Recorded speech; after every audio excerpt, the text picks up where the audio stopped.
The emerald ring slipped from Katherine Taylor's trembling fingers and vanished into the Texas dust like a stolen dream. And in that moment, she knew her grandmother's legacy had disappeared into the unforgiving wilderness of Marfa. Katherine fell to her knees in the middle of the dusty street, her pale blue dress billowing around her as tears streamed down her face. The afternoon sun beat down mercilessly on the small West Texas town, but she barely noticed the heat. All she could think about was the ring, the one piece of her grandmother that she had left, now lost somewhere in the endless expanse of dirt and rock that surrounded this God-forsaken place. Miss, are you all right?" A deep voice cut through her despair, and Katherine looked up to see a tall figure silhouetted against the blazing sun.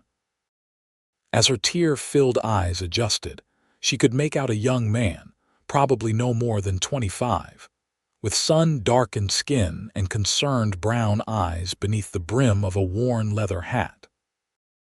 His clothes were dusty from travel, his boots scuffed and weathered, and a red bandana hung loosely around his neck. "My ring," Katherine choked out, her voice thick with tears. "My grandmother's ring. It fell and I cannot find it anywhere." The cowboy crouched down beside her, his expression softening. "When did you lose it, miss?" "Just now," Katherine nodded frantically, wiping at her eyes with the back of her hand. "I was walking toward the general store and I was adjusting my glove and it just slipped off. I do not understand how it happened. It has never been loose before, but my hands must have gotten thinner since coming to Texas. The heat, I suppose, or the stress of everything." "Let me help you look for it," the cowboy said, and without waiting for her response, he began carefully scanning the ground around them. "My name is Owen Zimmerman. I work at the Diamond Creek Ranch about 10 miles south of here." "Katherine Taylor," she managed to say, trying to compose herself enough to stand. Her legs felt weak beneath her, and Owen quickly stood and offered his arm to steady her. His grip was firm but gentle, and she noticed the calluses on his hands, the signs of someone who worked hard for a living. "It is a pleasure to meet you, Miss Taylor, though I wish it were under better circumstances," Owen said, his eyes never leaving the ground as he slowly walked in a careful pattern around where she had been standing. "Can you describe the ring for me?" Katherine took a shaky breath, trying to focus. "It is gold with a small emerald in the center. The emerald is surrounded by tiny pearls, and there is an inscription inside the band. My grandfather had it made for my grandmother in 1845, 30 years ago. She wore it every day until she died last year, and she left it to me in her will." Owen's expression grew even more serious as he understood the significance of what they were searching for. "We will find it, Miss Taylor. I promise you that." But as the minutes stretched into an hour and the hour into 2, the ring remained stubbornly hidden. Other townspeople stopped to help, including the shopkeeper from the general store, an elderly woman who ran the boarding house, and even the town's blacksmith. They searched the street, the wooden sidewalk, the space between the buildings, but found nothing. As the sun began to sink toward the horizon, painting the sky in shades of orange and pink that would have been beautiful under any other circumstances, Katherine felt her hope fading. The other volunteers gradually drifted away, having their own lives and responsibilities to attend to, until only Owen remained, still methodically searching the ground. "Mr. Zimmerman," Katherine said quietly, her voice hoarse from crying. "You have been more than kind, but I cannot ask you to keep searching. You must have somewhere to be."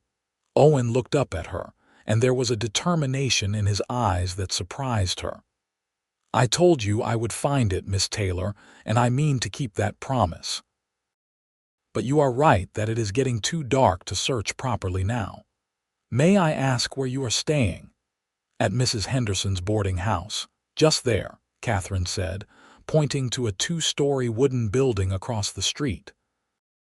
"Then let me walk you there," Owen said, "and I will return at first light to continue the search. I have a few days before I am expected back at the ranch. My boss sent me to town to pick up supplies and a new saddle, but that can wait." Katherine wanted to protest, to tell him that he should not sacrifice his time for a stranger, but the words would not come. The truth was that she desperately wanted his help, needed to believe that someone cared enough to keep looking when everyone else had given up. They walked in silence to the boarding house, and at the door, Owen tipped his hat to her. "Get some rest, Miss Taylor. Tomorrow is a new day and we will find your ring. I give you my word." Katherine watched him walk away, his silhouette disappearing into the gathering darkness, and she wondered what kind of man would make such a promise to someone he had just met. As she climbed the stairs to her small, rented room, she felt a tiny spark of hope kindle in her chest, though she tried not to let it grow too large for fear of being disappointed. That night, Katherine barely slept. She lay in her narrow bed, staring at the ceiling and listening to the unfamiliar sounds of the Texas night. Coyotes howled in the distance, and somewhere a horse whinnied. She had only been in Marfa for 3 weeks, having traveled from Philadelphia after her father died, leaving her with nothing but debts and the clothes on her back. A distant cousin had written to say there was work here as a teacher, that the town was growing and needed educated people, and Katherine had scraped together enough money for the train fare west. Everything she owned had been sold to pay her father's creditors, everything except the ring. She had hidden it, claimed she had already sold it, because she could not bear to part with the one thing that connected her to her grandmother, the woman who had raised her after her mother died in childbirth. Now even that was gone, lost in the dust of a strange town where she knew no one and had nothing. As dawn broke, painting the sky in shades of pale gold, Katherine dressed quickly and hurried downstairs. Mrs. Henderson, a plump woman with kind eyes and graying hair, was already in the kitchen preparing breakfast. "You are up early, dear," Mrs. Henderson said, looking concerned. "I heard about your ring yesterday. Such a terrible thing." But that young man, Owen Zimmerman, he was out there before sunrise searching. I saw him from the window. Katherine's heart leaped, and she rushed to the front door, stepping out onto the wooden porch. Sure enough, Owen was in the street, crouched low to the ground, systematically examining every inch of the area where she had lost the ring. He had clearly been working for some time, as there were small marks in the dust showing the grid pattern he was using to ensure he did not miss any spot. "Mr. Zimmerman," Katherine called out, hurrying down the steps, "you truly came back." Owen stood and turned to her, and she could see the tired lines around his eyes that suggested he had slept little, if at all. "I said I would, Miss Taylor. I have been here since I could see well enough to search properly." "You must let me bring you some breakfast," Katherine insisted. "Mrs. Henderson is cooking now, and you cannot keep working on an empty stomach." "That is kind, but I would rather keep searching while the morning light is good," Owen said, but Katherine could see the hunger in his eyes, hear it in the way his stomach rumbled audibly. "Then I will bring it to you," she said firmly, and before he could protest further, she hurried back inside. Mrs. Henderson, who had been listening from the doorway, already had a plate prepared with eggs, bacon, and fresh biscuits. "That boy has a good heart," Mrs. Henderson said as she wrapped the food in a clean cloth. "The Zimmerman family is well known around these parts. His father runs one of the most successful ranches in the area, but Owen chose to work for someone else, wanted to make his own way. Takes after his mother, who passed when he was young. She was a school teacher before she married, you know." Katherine carried the food back to Owen, who accepted it gratefully and ate quickly, still scanning the ground between bites. As she watched him work, Katherine found herself studying him more closely than she had the day before. He was younger than she had first thought, probably only 23 or 24 to her 22 years. His face was honest and open, with strong features that spoke of someone used to outdoor life. There was something deeply decent about him, something that made her feel safe in a way she had not felt since her grandmother died. "Tell me about your grandmother," Owen said suddenly, glancing up at her. "If you do not mind talking about it, that is. I find that sometimes understanding why something matters helps me focus on finding it." Katherine sat down on the edge of the wooden sidewalk, her skirts pooling around her. Her name was Alina. She was strong and fierce and kind all at once. "When my mother died, my father fell apart. He loved her so much that losing her broke something in him. He tried his best, but he was never quite the same. My grandmother held everything together. She taught me to read and write, to think for myself, to believe that I could do anything I set my mind to." "She sounds like a remarkable woman," Owen said softly. "She was," Katherine said, her voice catching. "When she died, I felt like I had lost my anchor, and my father, without her to keep him steady, he made bad decisions. Investments that failed, business partners who cheated him. By the time he passed 6 months ago, there was nothing left but debts. The ring was all I had of her, of that life, of who I was before everything fell apart." Owen stopped searching and looked at her directly, and there was such genuine compassion in his eyes that Katherine felt tears threatening again. "We will find it," he said. "I do not know how long it will take, but we will find it. Your grandmother's legacy is not lost, Miss Taylor. I will not let it be." For the rest of that day, Owen searched. Katherine tried to help, but he insisted that she rest, that she let him work. She sat in the shade of the general store's porch, watching him move methodically through the street, expanding his search area bit by bit.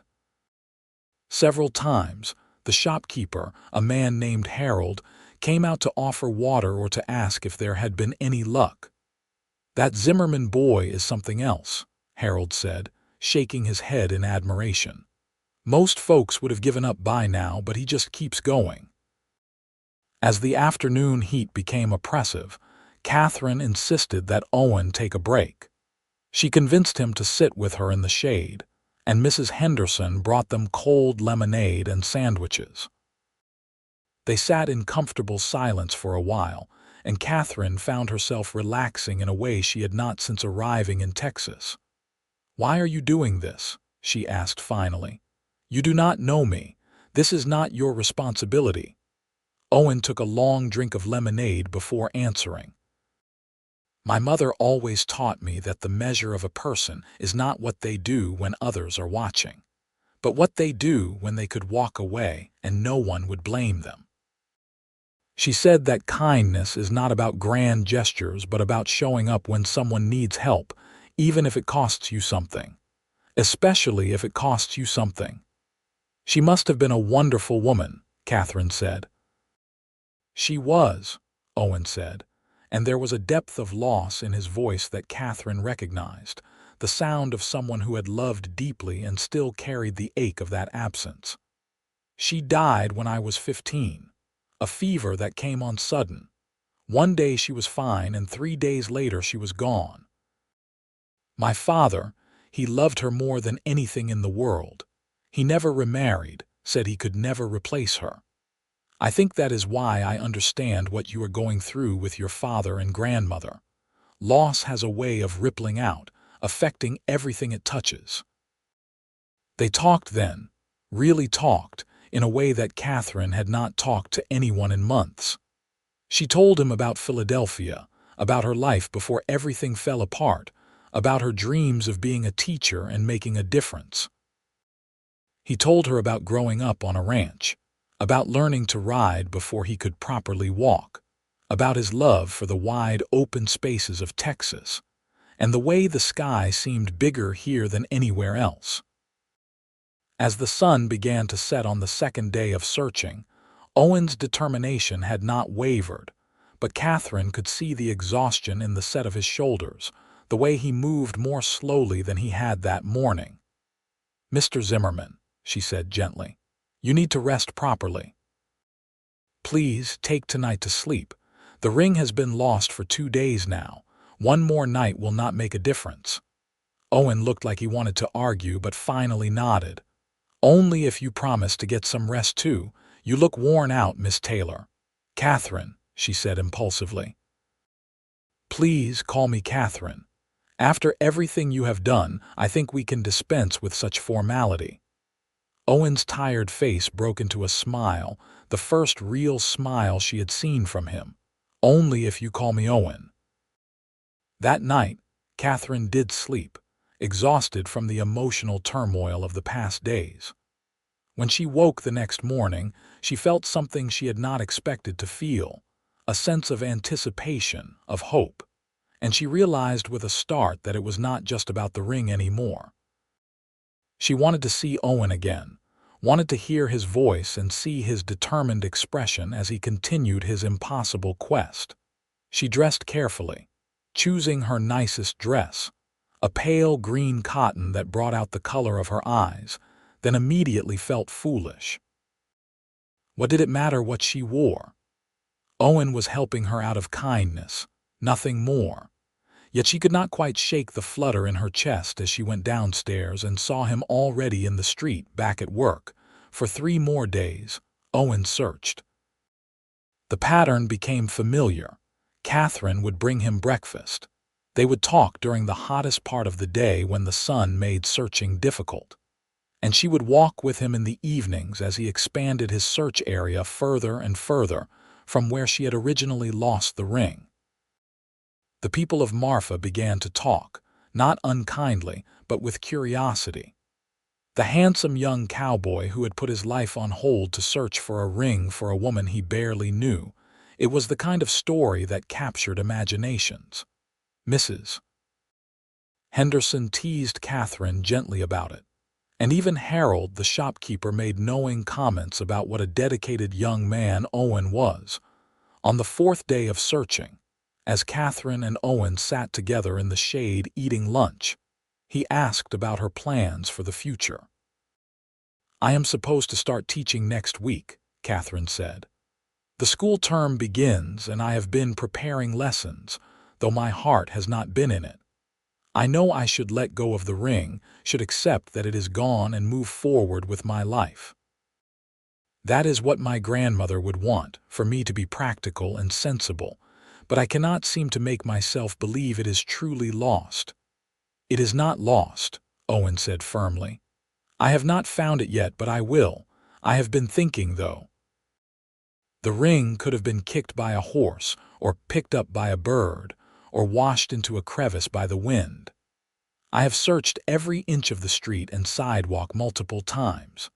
Tomorrow, I am going to start looking in the spaces between buildings, in the areas that seem too far away to be possible." "Owen," Katherine said, and the sound of his name on her lips felt natural now, felt right. "You have already done so much, more than anyone could reasonably expect. I cannot let you sacrifice any more of your time. You said you were supposed to be back at the ranch days ago. You will lose your position." Owen set down his sandwich and turned to face her fully. "Katherine, I sent word to my boss that I had a personal matter to attend to. He is a good man and understands. As for sacrifice, I do not see this as a sacrifice at all. These past days, getting to know you, hearing about your life and your dreams, it has been the best time I have had in longer than I can remember." Katherine felt her cheeks flush, and her heart began to beat faster. "Truly." "Truly," Owen said, and there was something in his eyes, something warm and tender that made Katherine's breath catch. "I know we have only known each other for a few days, and I know this might be forward of me, but I find myself caring about what happens to you. Not just about finding the ring, but about you, about your happiness." Before Katherine could respond, a commotion down the street caught their attention. A wagon had come into town and people were gathering around it, voices raised in excitement. Owen and Katherine stood and walked over to see what was happening. "It is the circuit judge," Mrs. Henderson explained, appearing at Katherine's elbow. "He comes through once a month to handle legal matters, marriages, disputes, that sort of thing. Looks like he has brought news from the territories." The judge, a portly man with a magnificent white beard, was indeed sharing news, talking about developments in the cattle industry, changes in territorial law, and various other matters that affected the small community. Katherine listened with half an ear, her mind still on what Owen had said, on the confession that had hung in the air between them. As the crowd began to disperse, Owen turned back to Katherine. "I should get back to searching. I want to check behind the livery stable before the light fades." "I will come with you," Katherine said, and together they walked toward the far end of town where the livery stable stood, a large wooden structure that housed the horses and wagons of travelers and townspeople alike. The owner, a grizzled man named Pete, waved at them as they approached. "Still looking for that ring, are you? You are a persistent one, Owen Zimmerman. Your father would be proud." "Have you seen anything unusual around here, Pete?" Owen asked. "Anything shiny or small that might have been carried this way?" Pete scratched his beard thoughtfully. "Now that you mention it, I did see a magpie the other day. Seemed awful interested in something near the back corner of the stable. You know how those birds are, always collecting shiny things for their nests. Thought it was odd at the time, since we do not usually see many magpies this time of year." Owen's eyes lit up with sudden hope. "Where exactly did you see the bird?" Pete led them around the back of the stable, to a corner where the wooden structure met a small stand of scrubby trees. "Right about here. The bird was hopping around, pecking at something, then flew off that direction." He pointed toward a gnarled mesquite tree about 30 yards away. Owen looked at the tree, then at Katherine, and without a word, he started jogging toward it. Katherine picked up her skirts and followed, her heart pounding with a mixture of hope and fear. What if the bird had taken the ring? What if it was in a nest high in the tree, impossible to reach? When they reached the mesquite, Owen began to carefully circle it, examining the base, the lower branches, the ground around it. The tree was not particularly tall, but it was thorny and twisted, the kind of tree that seemed designed to make access difficult. "There," Katherine said suddenly, pointing. About 10 feet up, wedged in a fork between two branches, was a mess of twigs and debris that could have been a nest. And glinting in the late afternoon sun, barely visible, was something that caught the light. Owen did not hesitate. He grabbed the lowest branch and began to climb, carefully avoiding the sharp thorns that covered every surface. Katherine watched, her hands clasped together at her chest, hardly daring to breathe. The climb looked treacherous, and several times Owen had to pause and find a new route as thorns blocked his path. Finally, after what felt like an eternity, Owen reached the nest. He carefully extended one hand, reaching into the tangle of twigs, and when he pulled his hand back, Katherine saw the glint of gold between his fingers. "Is it?" she called up, not daring to finish the question. Owen climbed down much faster than he had gone up, apparently no longer caring about the thorns that scratched his arms and tore small holes in his shirt. When he reached the ground, he was bleeding from a dozen small cuts, but his face was alight with triumph. He opened his hand, and there, dusty and nestled in his palm, was her grandmother's ring.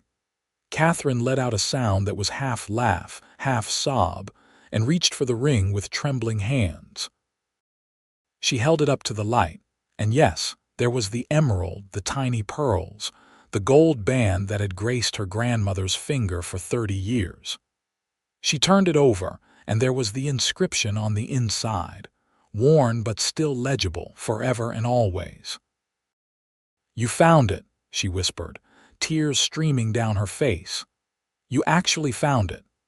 "I told you I would," Owen said, and there was such joy in his voice that Katherine looked up at him and saw that he was grinning despite the blood trickling down his arms from the thorn scratches. Without thinking, operating purely on emotion, Katherine threw her arms around Owen's neck and hugged him tightly. For a moment, he stood frozen, surprised, and then his arms came around her waist, holding her gently but firmly. They stood like that for a long moment, and Katherine became aware of the warmth of him, the solid strength of his body, the way her heart was racing for reasons that had nothing to do with the recovered ring. When she pulled back, suddenly aware of how forward she had been, Owen's hands lingered at her waist for just a second longer than was strictly proper. Their eyes met, and Katherine saw in his gaze everything she was feeling, the connection that had grown between them over days of searching, of talking, of slowly coming to know each other. "Thank you," she said, her voice barely above a whisper. "Thank you for not giving up, for believing we would find it when I had lost hope." "Katherine," Owen said, and the way he spoke her name sent shivers down her spine. "I need to tell you something. These past 5 days, they have changed me. Getting to know you, seeing your strength and your determination to hold on to what matters, it has made me realize something. I do not want this to end. I do not want to go back to the ranch and have this just be a story I tell about the time I helped a woman find her lost ring. I want to keep seeing you if you will have me. I want to court you properly, to take you to dinner, to walk with you and talk with you and learn everything there is to know about you." Katherine felt as if the world had tilted on its axis. Everything she had lost, her grandmother, her father, her home, her old life, it had all led her to this moment, to this man standing before her with scratched arms and hope in his eyes. "I would like that," she said, and saw Owen's face break into a smile that was brighter than the Texas sun. "I would like that very much." They walked back to town hand in hand, no longer caring what people might say. The ring was safe on Katherine's finger now, and she marveled at how different everything looked, how much more beautiful the world seemed with Owen beside her. Mrs. Henderson was predictably delighted when they shared the news that the ring had been found. She insisted on treating Owen's scratches and then preparing a celebratory dinner. Other townspeople stopped by to congratulate them, and Katherine noticed the knowing looks, the way people smiled when they saw her and Owen sitting together on the boarding house porch, talking and laughing as the sun set. Over the following weeks, Owen did court her properly, though there was never any doubt about where their relationship was heading. He came to town every spare moment he had, bringing her wildflowers and taking her on long walks through the countryside surrounding Marfa. He introduced her to his father, a stern but kind man who clearly saw how happy his son was and gave his wholehearted approval. Katherine began teaching at the small schoolhouse, and she found that she loved it, loved seeing the children's faces light up when they understood a new concept, loved feeling like she was making a difference. Owen would often meet her after school, and they would walk together, talking about their days and making plans for the future. 3 months after he found the ring, on a cool November evening with stars scattered across the vast Texas sky like diamonds on velvet, Owen asked Katherine to marry him. They were standing on a hill overlooking the Diamond Creek Ranch where he worked, and he had prepared a whole speech, but in the end, all he managed to say was, "Katherine Taylor, I love you more than I thought it was possible to love anyone. Will you marry me?" Katherine said yes before he had even finished the question, and when he kissed her for the first time, she felt like she had finally come home. They were married in the spring of 1876, in a small ceremony at the Marfa church with Mrs. Henderson crying happy tears and half the town in attendance. Owen's father gave Katherine away, and as she walked down the aisle toward Owen, wearing her grandmother's ring on one hand and preparing to receive her wedding band on the other, she felt her grandmother's presence like a benediction. The years that followed were not always easy. Ranch life was hard, and there were seasons of drought and seasons of plenty, times when money was tight and times when they could breathe easier. But through it all, Katherine and Owen faced everything together, their love growing deeper and stronger with each passing year. They had their first child 2 years after they married, a boy they named Daniel, with his father's brown eyes and his mother's determined spirit. 3 years later came a daughter, Eleanor, named for Katherine's grandmother, and then 2 more children after that, another boy and another girl, until their small ranch house, which Owen had built himself on land his father had given them, was filled with laughter and chaos and love. Katherine continued teaching for several years, though eventually the demands of raising 4 children made it impossible to do both. She taught her own children at home, passing on the love of learning that her grandmother had instilled in her, and in the evenings, she and Owen would sit on the porch and watch the sun set over the Texas plains, sometimes talking, sometimes just sitting in comfortable silence. On their 10th anniversary, Owen gave Katherine a portrait of her grandmother that he had secretly commissioned, working from the descriptions Katherine had given him. She cried when she saw it, and told him it was perfect, that he had captured Eleanor's fierce kindness exactly right. They hung it in their bedroom, and Katherine made sure to tell their children stories about their great-grandmother, about her strength and wisdom and love. Years passed, and their children grew. Daniel became a rancher like his father, taking over management of their small spread and eventually expanding it. Eleanor became a teacher, following in her mother's footsteps, and opened a school in a nearby town. The younger children pursued their own dreams, and Owen and Katherine watched with pride as the family they had built together flourished and spread. On their 25th anniversary, Katherine and Owen took a rare trip without their children, now mostly grown, to San Antonio. As they walked through the bustling city, so different from the small town of Marfa where they had met, Katherine found herself thinking about the girl she had been when she first arrived in Texas, lost and alone and grieving. "What are you thinking about?" Owen asked, taking her hand as they walked. "About how strange life is," Katherine said.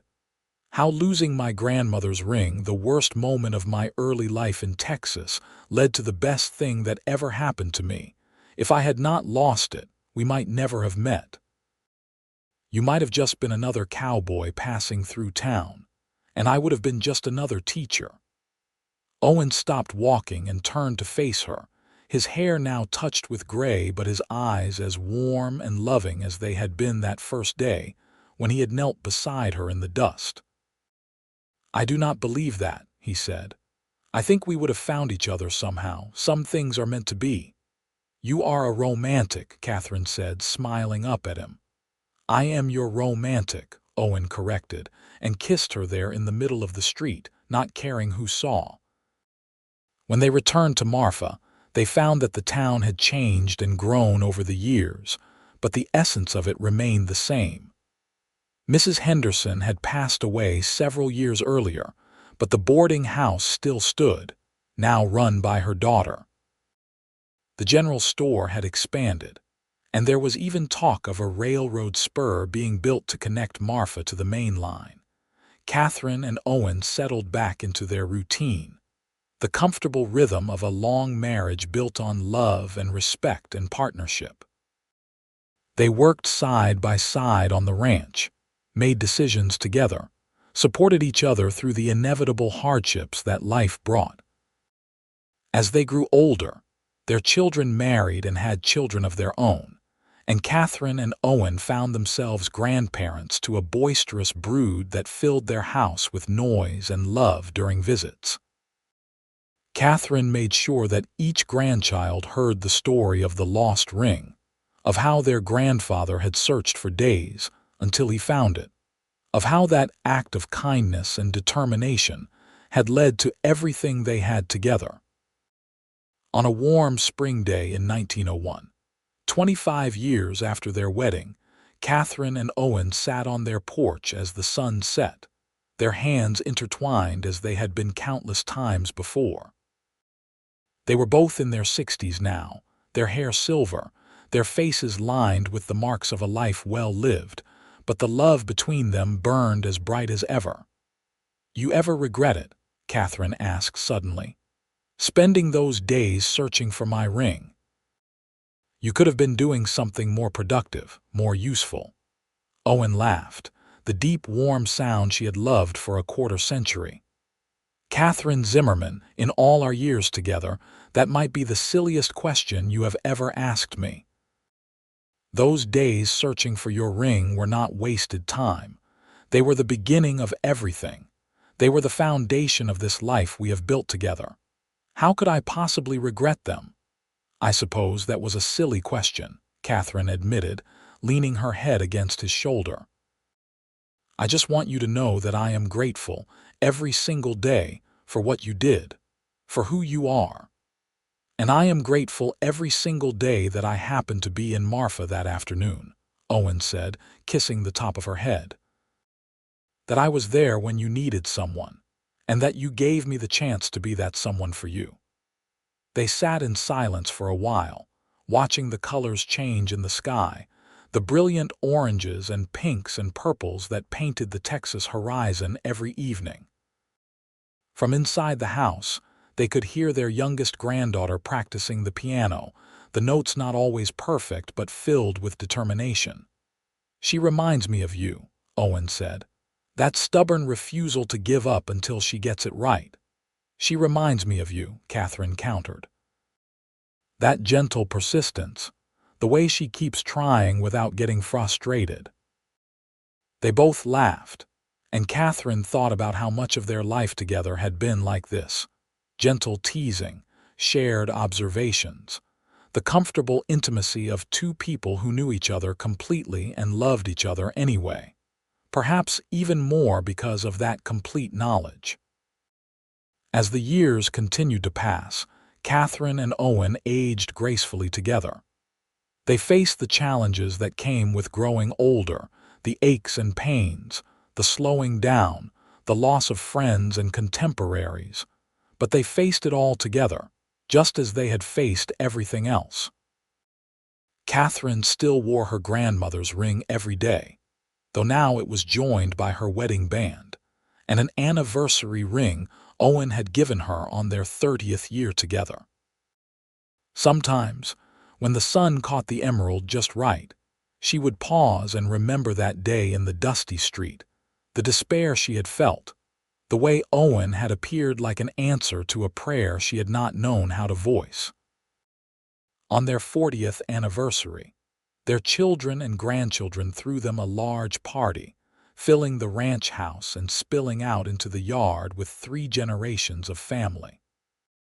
There was music and dancing and food and speeches about the love and legacy that Katherine and Owen had created together. Daniel, now a middle-aged man with children of his own, stood up to give a toast. "My parents taught me many things," he said, his voice carrying across the gathered crowd. "They taught me how to work hard, how to be honest, how to treat people with kindness and respect. But the most important thing they taught me was about love, about how real love is not just a feeling but a choice you make every day. It is choosing to show up, choosing to keep searching even when everyone else has given up, choosing to build a life together one day at a time." Katherine felt tears prick her eyes, and Owen squeezed her hand. She looked around at all the faces gathered there, at the family they had created, the legacy they were leaving, and she felt overwhelmed with gratitude. That night, after everyone had gone home and it was just the two of them again in the quiet house, Katherine and Owen lay in bed, holding hands in the darkness. 40 years, Katherine said softly. 40 years since you found my ring. 40 years since you changed my life. 40 years since you let me, Owen said. 40 years since you took a chance on a dusty cowboy who made you a promise. Best decision I ever made, Katherine said, and even in the darkness, she could hear the smile in Owen's voice when he replied. Best decision we both made. They fell asleep like that, hands entwined as they had done for 40 years, as they would continue to do for years to come. The ring that had brought them together rested on the nightstand, carefully placed in the small wooden box Owen had made for it years ago, safe and cherished, a symbol of loss that had become a symbol of love, of persistence, of the beautiful things that can grow from the darkest moments. As the new century unfolded, Katherine and Owen continued to live their lives with purpose and joy. They watched as Marfa continued to grow and change, as the modern world slowly encroached on the wild frontier they had known in their youth. Automobiles began to appear on the streets that had once known only horses and wagons, and electricity came to town, bringing with it lights that pushed back the darkness that had once been absolute. But some things remained constant. The vast Texas sky still stretched overhead, endless and blue during the day, scattered with stars at night. The land still demanded respect and hard work from those who tried to make a living from it. And the love between Katherine and Owen still burned bright, a beacon that guided not just them but their entire family. Their children came to them for advice, for support, for the wisdom that comes from a lifetime of partnership. Their grandchildren climbed onto their laps to hear stories about the old days, about what life had been like in the wild frontier, about cowboys and cattle drives, and the time their grandfather had climbed a thorny tree to retrieve their grandmother's precious ring. Katherine never tired of telling that story, of watching Owen's face as she recounted how he had refused to give up, how he had searched day after day while everyone else moved on with their lives.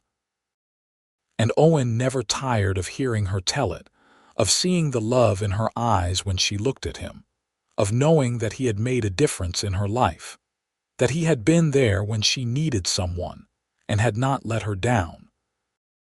They celebrated their 45th anniversary quietly, just the two of them, with a simple dinner and a walk through the ranch they had built together. The land was dotted with cattle now, more prosperous than it had been in those early years when they were young and struggling to make ends meet. The house had been expanded and improved, with indoor plumbing and other modern conveniences, but the heart of it remained the same, the bedroom where they had raised their children, the porch where they sat and watched the sunsets, the kitchen table where they had made countless decisions and shared countless meals. "I have been thinking," Owen said as they walked, his steps slower now but his grip on her arm still strong and steady. "About legacy, about what we leave behind when we are gone." "That is a morbid topic for an anniversary celebration," Katherine said, but there was no real censure in her tone. They were both in their late 60s now, and mortality was not an abstract concept anymore but a reality that could not be ignored. "Not morbid," Owen said, "just realistic. And I realize that our real legacy is not this ranch, or the money we might leave to our children, or even the family we have built, though that is certainly a large part of it. Our real legacy is the story. The story of two people who found each other in the most unlikely circumstances, who chose to love each other through good times and bad, who built a life together based on kindness and perseverance and faith." Katherine felt her throat tighten with emotion. "That is a beautiful thought." "It is a true thought," Owen said. And I want you to know, Katherine, that if I had to do it all over again, I would not change a single thing. Every day with you has been a gift. Every moment, even the hard ones, has been worth it, even the thorns." Katherine teased, trying to lighten the mood because the intensity of emotion was threatening to overwhelm her. Owen laughed, that warm, deep sound that still made her heart skip a beat even after all these years. "Even the thorns, especially the thorns if they were necessary to get to you." They continued to walk, two elderly people moving slowly through the land they had worked and loved for decades, and Katherine thought about how much life they had lived together, how many sunrises and sunsets they had shared, how many storms they had weathered, how many joys they had celebrated.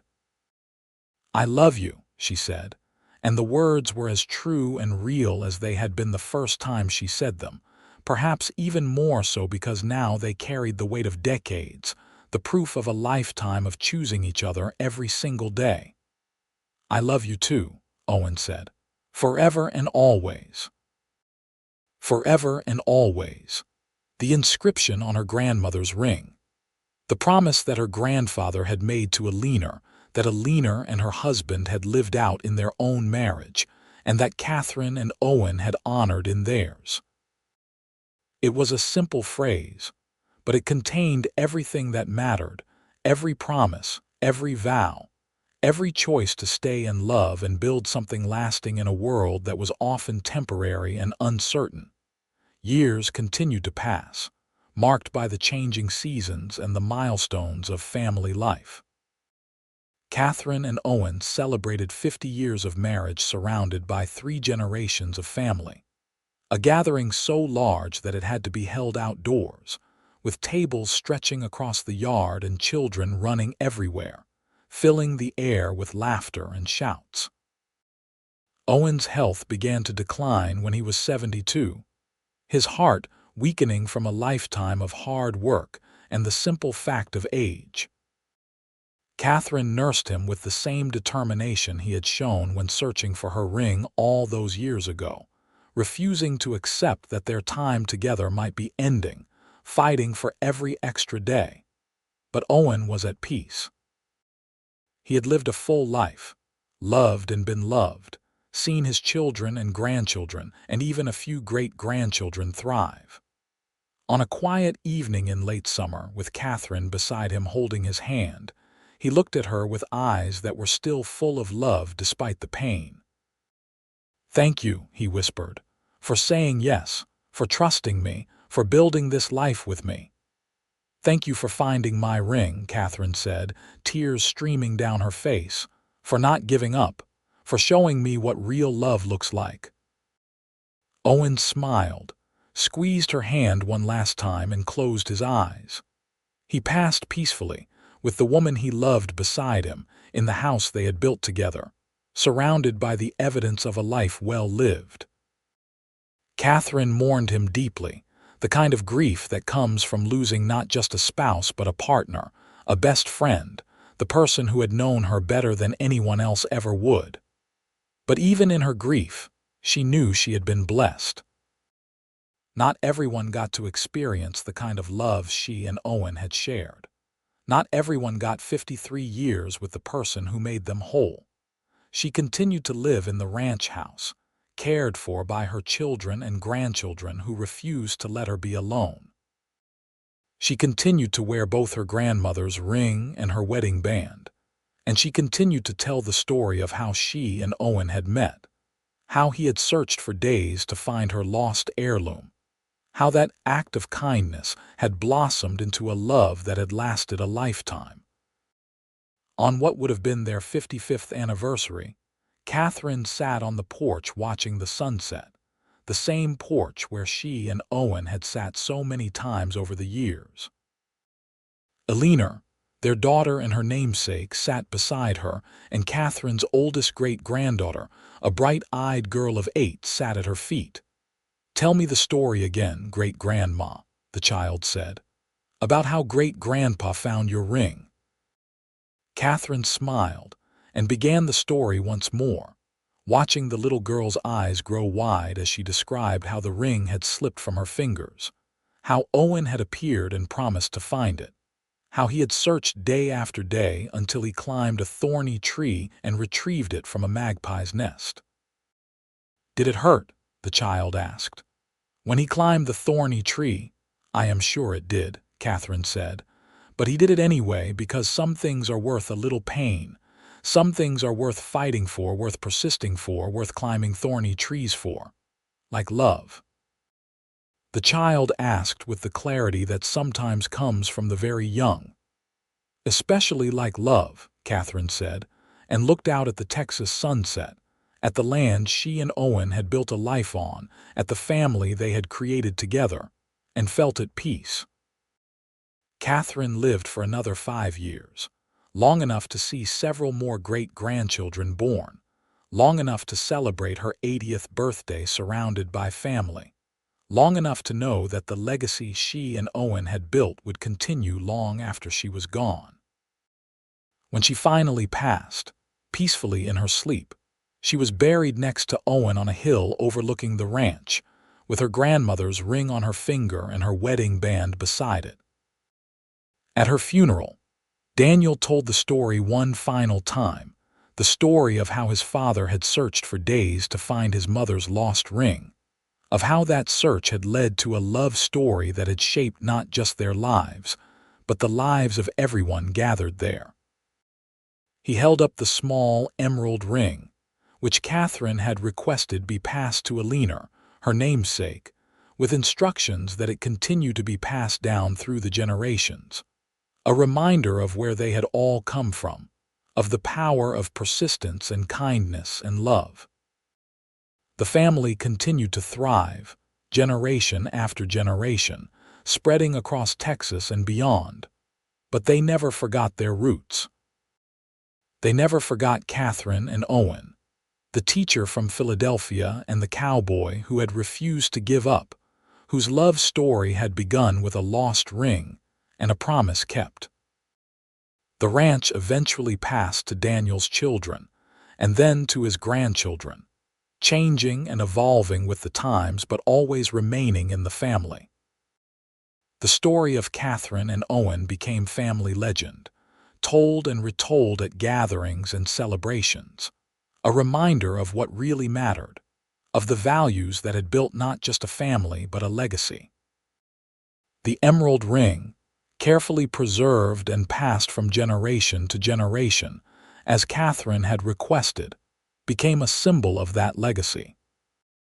Each woman who wore it, even if only for special occasions, felt the weight of history, of love, of the promise that forever and always was not just an inscription but a choice, a commitment, a way of living.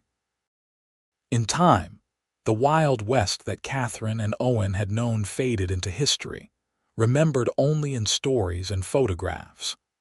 Marfa continued to grow and change, eventually becoming known for its art scene and its mysterious lights, drawing visitors from around the world. But somewhere in the town's history, in the records of marriages and births and deaths, in the memories of old families who had been there since the beginning, the story of Katherine Taylor and Owen Zimmerman remained, a testament to the power of love, persistence, and a cowboy who kept his promise. And on quiet evenings, when descendants of that original union sat on porches watching the sun set over the Texas plains, they would sometimes hold up the emerald ring and look at it in the fading light, and they would remember. They would remember that sometimes the worst moments of our lives lead to the best things, that sometimes losing something precious is how we find something even more valuable, and that sometimes, if we are very lucky, someone will come along who refuses to give up on us, who will search as long as it takes to help us find what we have lost, and in the process, help us find ourselves. The story of the lost ring and the cowboy who found it became more than just a family legend. It became a reminder that love is not just about the grand romantic gestures, but about showing up day after day, about making and keeping promises, about choosing each other even when it is difficult, about climbing thorny trees when necessary, and searching through dust and dirt and frustration to find what is precious. It became a reminder that the best love stories are not the ones that happen easily or quickly, but the ones built slowly, carefully, with intention and dedication, and an unwavering commitment to not giving up. And so the legacy of Katherine and Owen Zimmerman lived on, not just in the family they created or the land they worked or the businesses their descendants built, but in the story itself, in the reminder that sometimes, when we are at our lowest point, when we are weeping over what we have lost, someone will appear and offer to help us search. And if we are wise enough to accept that help, brave enough to let someone into our grief and our hope, we might just find that we have gained far more than we ever lost. We might just find love, real and lasting and true. We might just find forever and always.